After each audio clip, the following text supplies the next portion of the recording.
Hi everyone, welcome to GNSK world. இன்னைக்கு நம்ம பண்ண போகிற டிஷ்ஷோட நேம் வந்து வடகரி. வாங்க வீடியோவில் போகலாம்.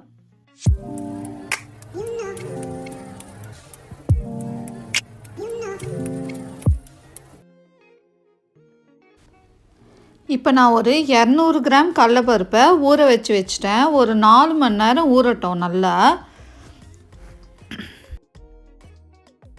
இதை நல்லா வடிகட்டி எடுத்துட்டு இதில் பார்த்தீங்கன்னா ஒரு 10 பல்லு பூண்டு போட்டிருக்கேன். அதுக்கப்புறமா சோம்பு எப்போவுமே வடகரிக்கு கொஞ்சம் கூடுதலாக இருந்தால் நல்லாயிருக்கும். அதனால் ஒரு ஸ்பூன் அளவுக்கு சோம்பு போடுறேன். இப்போ இதை வந்து ஒன்றும் பாதியமாக தான் அரைக்கணும். ரொம்ப ஃபைன் பேஸ்ட்டாக அரைக்கக்கூடாது. நான் அரைச்சிட்டு உங்களுக்கு காட்டுறேன் பாருங்கள்.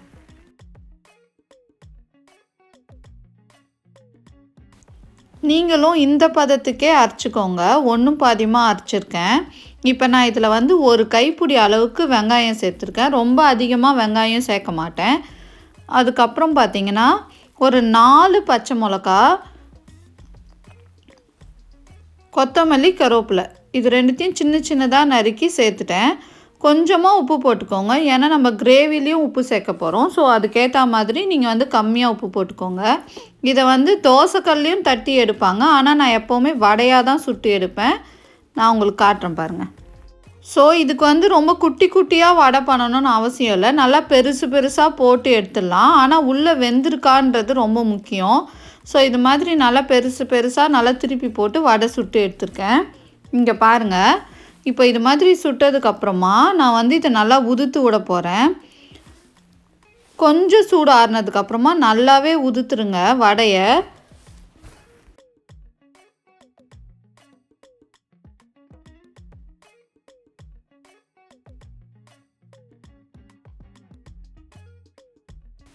இப்போ நம்ம வந்து கிரேவி எப்படி பண்ணுறதுன்றதை நான் உங்களுக்கு காட்டுறேன் வாங்க.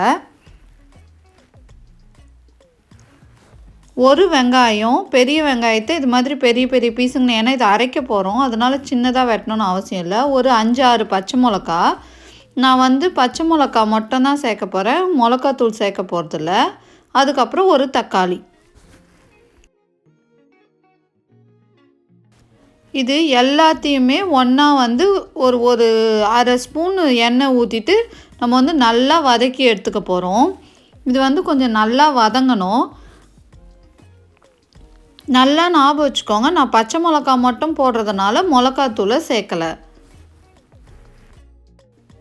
இப்போது இந்த அளவுக்கு வதங்கி வந்தோடனே நம்ம வந்து எடுத்து வச்சுருக்க தேங்காய் துருவலை கொஞ்சம் சேர்த்துட்டு லைட்டாக வதக்கிட்டு நான் இதை அரைச்சி எடுத்துக்க போகிறேன். நல்லா ஃபைன் பேஸ்ட்டாக நல்லா தண்ணி விட்டு அரைக்க போகிறேன்.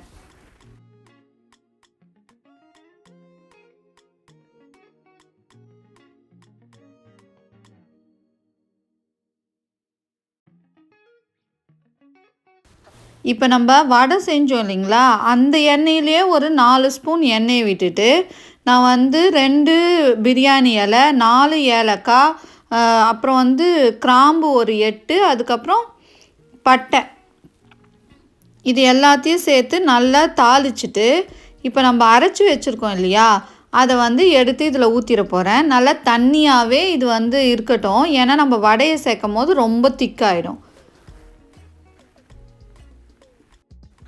இப்போ இதில் பார்த்தீங்கன்னா 1.5 ஸ்பூன் இஞ்சி பூண்டு பேஸ்ட்டை சேர்க்குறேன்.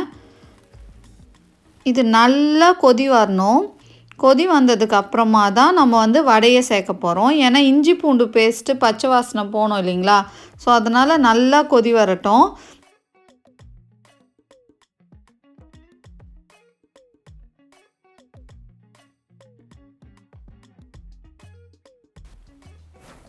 இன்னும் கொஞ்சம் தண்ணியை இப்போயே ஆட் பண்ணிடலாம். ஏன்னா வடை போட்டோடனே திக்காயிடும்.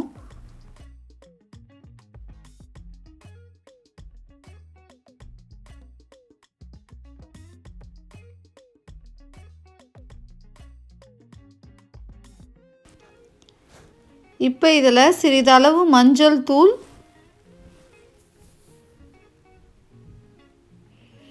ரொம்ப கம்மியாக தான் உப்பு போடுறேன். ஏன்னா வந்து நம்ம வடையிலையும் சேர்த்துருக்கோம். ஸோ ரொம்ப உப்பாயிடக்கூடாது. அதனால் அது ஞாபகமாக பார்த்து போடுங்க. மிளகாத்தூள் எதுவுமே நான் ஆட் பண்ணல. பச்சை மிளகா நிறைய போட்டிருக்கிறதுனால நான் மிளகாத்தூள் எதுவுமே ஆட் பண்ணவே இல்லை. இப்போ இதில் பார்த்தீங்கன்னா வெங்காயம், தக்காளி, பச்சை மிளகா, தேங்காய் அரைச்சி ஊற்றுனது தான் நம்ம வந்து இப்போ இதை கொதிக்க வச்சிட்ருக்கோம்.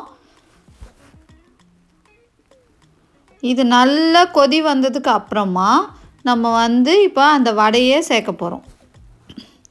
இது பார்க்குறதுக்கு தண்ணியாக இருக்க மாதிரி இருக்கும். ஆனால் வடையை போட்டு ஒரு 5 நிமிஷத்தில் பார்த்தீங்கன்னா ரொம்ப திக்காயிடும்.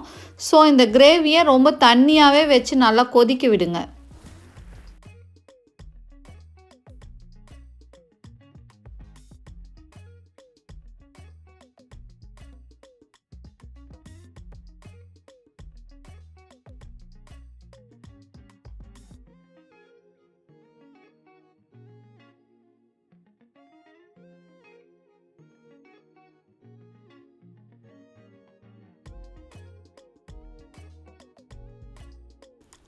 ஸோ இந்த அளவில் இறக்குனா தான் சூடு ஆனதுக்கப்புறம் இன்னும் கொஞ்சம் திக்காயிடும். அதனால் இந்த அளவு இருக்கும் போதே பார்த்து இறக்கிடுங்க.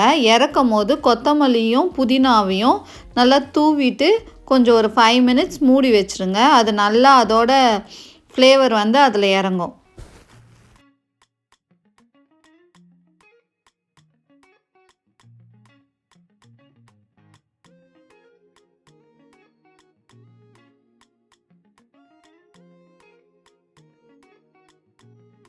ஸோ ஃபைனல் ஸ்டேஜில் நான் ஒரு ஸ்பூன் நெய்யை விட்டு மிக்ஸ் பண்ணி விட போகிறேன்.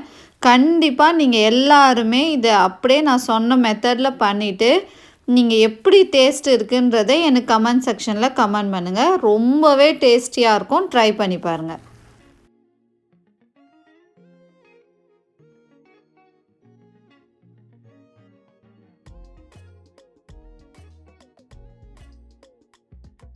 வீட்லேயே ரொம்ப சுவையான வடகரி எப்படி பண்ணுறதுன்றது இப்போ பார்த்தீங்க. நான் இந்த சாரீக்கு இந்த கம்பல் தான் போட்டிருக்கேன்.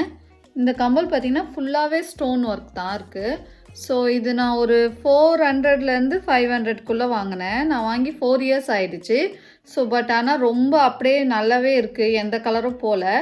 உங்களுக்கு இந்த டிசைன் பிடிச்சிருந்துன்னா நீங்களும் கலெக்ட் பண்ணி வச்சுக்கோங்க. ஸோ இந்த வீடியோக்கு நான் செலக்ட் பண்ண அவுட்ஃபிட் தான். இது வந்து நான் பூனேல ஆல்மோஸ்ட் ஒரு 10 இயர்ஸ் பிஃபோர் எடுத்த சாரீ. இது அரவுண்ட் 1500 சம்திங் இருக்கும். ஸோ இந்த கலர் காம்பினேஷன் ரொம்பவே நல்லா இருக்கும். Mustard and blue.